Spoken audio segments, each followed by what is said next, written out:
Саламатсыңдар ма? Бүгін 146 сабақты өтеміз. Бұл сабақта есептерді санды өрнек және де теңдеу құрып, әртүрлі тәсілмен шығарып үйренеміз. Бірінші есеп. Ойыншық шығаратын фабрикада конструктордан зымыран құрастыру үшін көк түсті 45 мың бөлшек, жасыл түсті 105 мың дана бөлшек шығартылады. Олардың барлығы әр қорапқа 1500-ден бөлініп салынып отырады. Енді бізге табу керек қанша дана қорап керек екенін. Есепті әртүрлі тәсілмен шығар делінген. Есепті шығаруының бірінші тәсілі: алдымен барлық бөлшектердің санын қосып аламыз. 150 мың шығады. Осы 150 мыңды 1500-ден әрқайсысына бөліп шығамыз. Сонда 100. Есептің жауабы 100 дана қорап қажет екен. Есепті шығартуының екінші тәсілі: көк және жасыл түсті бөлшектерге қанша дана қорап керектігін жеке-жеке анықтап табамыз. Ол үшін 45 мыңды 1500-ге бөлеміз, 30 болады. 105 мыңды 1500-ге бөлеміз, 70. 2-де мына 30 бен 70 қораптарын санын қоссақ 100. Екі тәсілде де есептің жауабы бірдей. Есептің жауабы барлығын салу үшін бізге 100 дана қорап қажет. Екінші есепті шығарайық. Ұшақ 5 сағаттың ішінде 6 тонна 250 килограмм жанармай жұмсайды. Оның екі багының әр қайсысында 3 тоннадан жанармай қалған. Осы қалған жанармай бізге қанша сағат жету керектігін анықтауымыз қажет. Есептің шешуі: 6 тонна 250 килограммды килограммға айналдырамыз. Сонда 6250 болады. Оны 5-ке бөлеміз, 1250. Бұл 1 сағатта кететін жанармайдың мөлшері. Енді екі бакты әрқайсында 3 тонна қалды дедік қой. 2-ні 3-ке көбейтеміз, 6 тонна. 6 тоннаны килограммға айналдырамыз, 6000 болады. Енді осы 6000 килограммды бөлеміз 1250-ге. Сонда мынау дегеніміз жуықтау деген сөз, яғни тең емес, жуықтап. Екеуінің бөліндісінде бізде қалдық шығады. Сол қалдықты өрнектесек, ол 4 сағат 8 минут болады. Сонда есептің жауабы қалған жанармай, яғни мына қалған жанармай 4 сағат 8 минутқа жетеді. Үшінші тапсырманы шығарайық. Алдымен А нұсқасында: бір сүт зауыты күніне 30 тонна, ал екінші сүт зауыты 50 тонна сүт өңдейді. Олар екеуі бірге жылына, яғни 365 күнде қанша тонна сүт өңдейді, соны анықтаймыз. Алдымен 30-ға 50-ді қосамыз, 80. Бұл күніне өңдейтін сүттің мөлшері. Осы 80 тоннаны 365-ке көбейтеміз, 29200. Есептің жауабы жылына 29200 тонна сүт өңдейді. Ә тапсырмасында 5 дүкеннің әр қайсысында 250 және 350 қаптама сүт қышқылы сусындар әкелінеді. Осы дүкендердің күніне барлығы қанша қаптама сүт пен сүт қышқылдарының сусындар алады? Ал бір аптада ше дейді. Есепті шешу үшін мына 5 дүкенге санын 5-ті көбейтеміз, мына 250 мен 350-дің қосындысын. Сонда 3000 шығады. Бұл бір күнде 5 дүкенге келетін сүттің мөлшері. Енді осыны 3000-ды көбейтеміз, бір аптада 7 күн бар ғой. 7-ге көбейтеміз, 21000. Есептің жауабы шықты. Бір күнде 3000, ал 7 күнде 21000 сусындар әкелінеді екен. Төртінші тапсырма: 3 нұсқа берілген: А, Ә, Б. Теңдеулер құру және оларды шеш дейді. Бұл теңдеудің құруды еш қиындығы жоқ. Қалай оқылып тұр, дәл солай жазбаша түрде жазамыз. А нұсқасында айтады: 165 пен 633 сандарының қосындысы бірнеше есе кеміткенде бізде 266 саны шықты дейді. Яғни мына екеуін қосып белгісіз санды x деп аламыз. Енді мына екеуін қосамыз, 798 бөлінген x тең 266. X-ті жазамыз өзін, оның алдында бөлу тұр, x-тің өзін жазамыз. 798-ді жазамыз. 266 мыңды бөлеміз. Сонда екеуінің бөліндісі 3-ті береді. Мына x-тің жауабы 3 болды ма? Мына x-тің орнына алып барып қоямыз. Сонда 266 да 266 теңдеу дұрыс шықты. Ә нұсқасында 50.000 мен 36.950 сандарының айырмасы белгісіз сан мен 6466 сандарының қосындысына тең дейді. Оқылуы бойынша біз теңдеу құрып алдық. Енді мынадан мынаны азайтамыз. 13.048 шығады. X-тің өзін жазамыз. 13.048-ден азайтамыз 6466-ны. 6582 шығады екен. Осыны мұнда X-тің орнына алып барып қоямыз. Сонда 13.048 тең 13.048 теңдеуіміз дұрыс шықты. Б тапсырмасы. Белгісіз сан мен 12-нің көбейтіндісі 65.032 мен 18.464 сандарының қосындысына тең дейді. Енді екеуін қосамыз, мына сан шығады.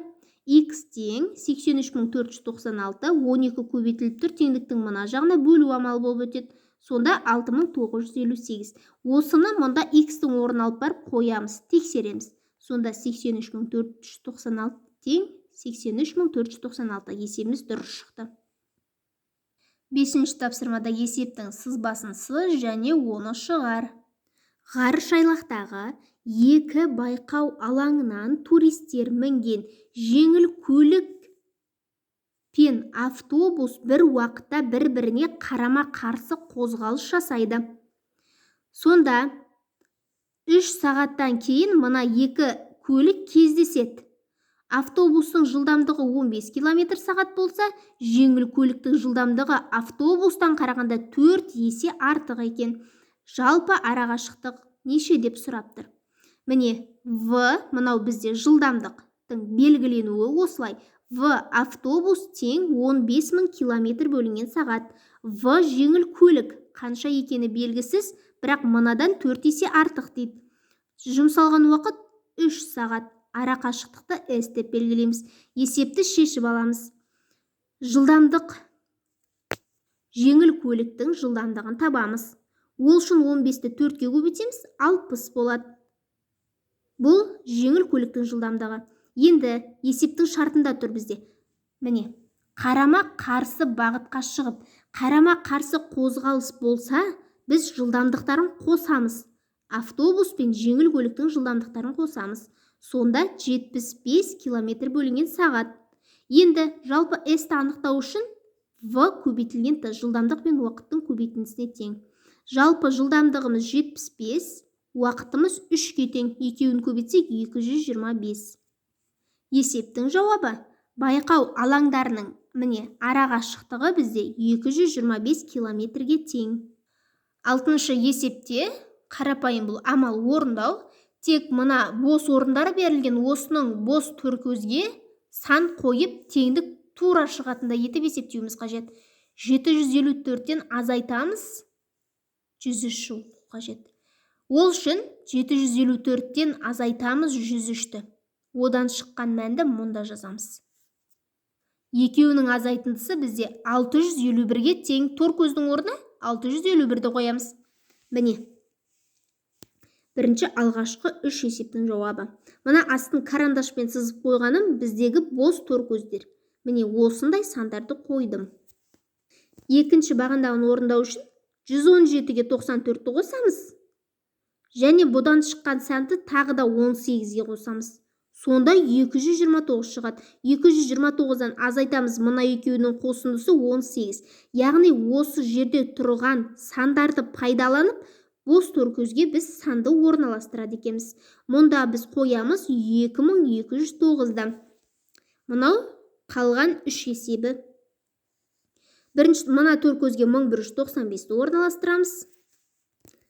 Мына жердегі бос торкөзге 27-ні орналастырамыз. Ол үшін 1944-ті бөлеміз 72-ге, сонда 27 шығады. Сонда екеуінің көбейтіндісі мына санға тең болады. Еш қиындығы жоқ. Екінші бағандағы торкөздердің орындалу реті міне. Мынау қалған үшеуі. Есептердің орнына сандарды қоймас бұрын алдымен бос параққа, яғни черновикке өздерің есептеп, сосын барып орналастырыңдар. Сол кезде дәптерге қатесіз жазасыңдар. 7-ші тапсырма. Әлияның анасы жеңілдіктер жасалғанға дейін 3 ыдыс сұйық май, 3 килограмм ірімшік, 2 қалта ұн сатып алады. Яғни мына үсті сызылған ценалар бар ғой, бұл бізде жеңілдіктер жасалғанға дейінгі баға. Одан кейін жеңілдіктер басталады. Міне, жеңілдіктер мынау 1079, 1675-тің бағасы жеңілдікпен 1399-ға сатылады. Осы жеңілдік басталған кезде әжесі осы азық-түлікті арзандатылған бағамен алады. Әлияның әжесі қанша теңге үнемдеді дейді. Есепті шығару үшін алдымен анасының жұмсаған ақшасын табамыз. 3 ыдыс сұйық майға көбейтеміз мына сұйық майдың бағасын. Сонда 3 сұйық май бізде 4047 теңге тұрады. 3 килограмм ірімшік данасына біз көбейтеміз 1 килограмм ірімшіктің бағасы. Сонда 3 килограмм ірімшігіміз 5025 теңге тұрады. 2 қалта ұнымыз 810 теңге тұрады. Барлығы қанша теңге жұмсалған үшін мына 3 ценаны қосамыз, сонда 9882. Бұл анасының жұмсаған ақшасы. Енді әжесінің жұмсаған ақшасы 3 дана сұйық майды жеңілдіктерінің бағасына көбейтеміз, сонда 3237. 3 килограмм ірімшікті бағасына көбейтеміз, 4197. Мынаны көбейтсек 610. Осы 3 бағаны көбейтеміз, 8044. Бұл әжесінің жұмсаған ақшасы екен. Қанша теңге үнемдегенін білу үшін мына 2 бағаны бір-бірінен азайтамыз. Сонда 1838 теңге. Есептің жауабы Әлияның әжесі 1838 теңге үнемдеді. Тапсырмасында өздеріңе жақын жердегі дүкеннен азық-түлік бағасын біліңдер. Одан кейін осындай кез келген 3 заттан тұратын азық-түлік жинағын құрастырып, өз есебіңді ойластырасыңдар. Мынау менің сендерге мысал ретінде көрсеткен өзімнің ойлаған азық-түлік бағам. Міне, 480 теңге тұратын 2 килограмм қант алдым. 150 теңге тұратын 3 балмұздақ сатып алдым. 630 теңгелік 1 килограмм май алдым. Енді барлығы қанша теңге жұмсадым? 2-ні 480-ге көбейтеміз, 960. 3-ті көбейтеміз 150-ге, 450. Және майымыз 630. Осы 3 бағаны қосамыз 2040. Яғни мен барлығы 2040 теңге жұмсаппын. Дәл осылай өздерің кез келген 3 заттан тұратын азық-түлік бағасын құрастырып, өз есептеріңді ойластырасыңдар. Мүмкін сендердің дүкендеріңде ол заттар жеңілдікпен тұрар. Жеңілдікпен тұрса, жаңағы мен көрсеткендей жолмен осылай есептесеңдер де болады. 8-ші тапсырмаға көшейік. Есептің шығартылуының жолы оңай болу үшін сызба түрде шығарып көрейік. Бізде А пунктінен Б пунктіне қарай автокөлік жүреді. Оның жылдамдығы 60 км бөлінген сағат. Ол 3 сағат жүреді де, мұнда тоқтап 1 сағат аялдайды. Осы тоқтаған жерден Б пунктіне дейін 120 км қалыпты. Бізде бір есепте 3 нұсқа сұрап тұр. Яғни сұрақ берілген. А нұсқасында айтады. А мен Б пункттерінің арақашықтығы қандай? Яғни жалпы арақашықтықты сұрап тұр. Ол үшін арақашықтықтың формуласы S тең V көбейтілген Т. Бізде мына жерге дейінгі арақашықтық белгілі. Енді мына жердегі арақашықтықты табу үшін жылдамдығымыз міне V 60, оған көбейтеміз 3-ті. Өйткені уақытымыз 3 қой. 180 болады. Енді мына жерге дейінгі арақашықтық бізде 180. Жалпы арақашықтықты табу үшін осы 180-ге қосамыз 120-ны. Сонда 300. А нұсқасының жауабы А мен Б пункттерінің арақашықтығы 300 километр. Ә нұсқасында бізде жүргізуші жылдамдығын өзгертпесе, А мен Б пунктіне дейін қанша уақыт жол жүреді дейді. Бізде Адан мына тоқтағанға дейінгі сағат берілген уақыт. Ол 3 сағат жүреді. Міне басында жазып қойдық. 3 сағат. Енді мына жақтағы жүрген жолын табамыз. Бізде мұнау 120 километр дедік қой. Т тең S бөлінген V. жолымыз 120-ға тең, жылдамдығымыз 60-қа тең. Міне автокөліктің жылдамдығы, сонда 120-ны 60-ға бөлеміз 2. Мына жер 2 сағат екен. 3 сағат жүреді. Оған тоқтап аялдаған 1 сағатын қосамыз. Және мына Б пунктіне дейінгі уақыты 2 сағат қосамыз. 6 сағат екен. Есептің жауабы 6 сағат жүреді. Б нұсқасында сұрайды. Егер автокөлік жолда аялдамаса, А-дан Б пунктіне дейін қанша уақыт жүреді дейді. Жалпы арақашықтық белгілі 300 км. Автокөліктің жылдамдығы берілген 60 км. Енді Т тең S бөлінген В. 300-ді 60-ға бөлеміз 5. Есептің жауабы автокөлік тоқтаусыз 5 сағат жүреді. 9-шы тапсырма. Бұл тапсырмада айтады, бізде 4 тоған бар дейді. Осы тоғаннан біріншісінен мына екіншісіне былайдан айналып жүрмей, бірденен қысқа жолдың нұсқасын табу керек. Ол мұнда тұр делік, біз мына тоғаннан былай қарай жүреміз. Қысқа жолының бір нұсқасы бұл. Мұнадан былай қарай жүреміз. Мынау бірінші жол, мынау екінші жол, былай қарай 3 жол, одан былай қарай 4 жол. Яғни барудың қысқа жол. Немесе ол мұнда тұрып, бірден мұнда бара алады. Мұнда тұрып, былай бара алады. Қай тоғанға барады? Сол тоғанның жүрген жолы қысқасы. Бұл тек бір ғана нұсқасы, өздерінің де нұсқаларың болса, мұғалімдеріңе ескертерсіңдер. Соңғы 10-шы тапсырма. Алматы қаласындағы опера және балет театрында 793 орын бар. Астана қаласындағы бейбітшілік және келісім сарайында 1500 орын бар. Енді олар екі театрда да 3 рет қойылым қояды. Қанша көрермен бізде артық көреді дейді. 793-ті 3-ке көбейтеміз. Мына сан шығады. 1500-ді 3-ке көбейтеміз. 4500 шығады. Енді қанша көрермен артық көру үшін мына көп көрермен санынан аз көрермендер санын азайтамыз. Сонда 2121. Есептің жауабы 2121 көрермен артық көре алады. Болды, есебіміз шықты. Барлық 10 есеп шықты. Сабақ ұнаса видеоға лайк басып, каналға тіркеліп алыңыздар. Сау болыңдар.